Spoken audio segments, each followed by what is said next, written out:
bakunzi bisamirizi byiza by'u Burundi ikaba nimbonesha kurikorera ku buhinga bwa none uko umwaka utashe kwigenekerezo rya mbere rusama abarundi turifatanya n'amakungu mu kwigina umunsi mukuru wahariwe abakozi n'akazi. Uretse ko abakozi bahabwa agahembo buri kwezi, mbega hoba hariho akandi karusho mu kazi kabo baronka?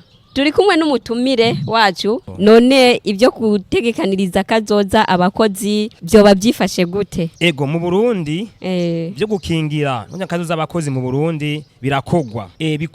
Biraba cyane abakozi bakorera leta n'amashira hamwe akorera mu bisata byitunganije twokwita ama organisme canke ama société structurée. No muri iyi misi kubera basizeho ubunyabanga ntahegayezwa bw'umugwi w'igihugu ujejwe gukinga kazoza bene gihugu mu Burundi, mu myaka bumaze buriko burakora buramaze guhimiriza imigwi myinshi n'abikorera utwabo kugira ngo bashobore guhamvya isemo abandi mu gukinga kazoza abene gihugu. Kubadateganiriza kazoza abakozi hoba hariho ibihano bitegekanirijwe kuri aboye bataba bakurikije mu mategeko. Muri libwirizwa nimero 1 gakwego 12 ryo kwa 12 rusama 2020 yarashizeho ibihano ruhasha abantu bazoca kubirira iri bwirizwa bazohanwa yantu bategekanijwe kuva ku mezi 5 gushika ku myaka 5 na amande ihera ku bihumbi 100 gushika no ku miliyoni 10. Akamonotera mu bijanye no gukingira kazoza abakozi nk'uko batwumviriza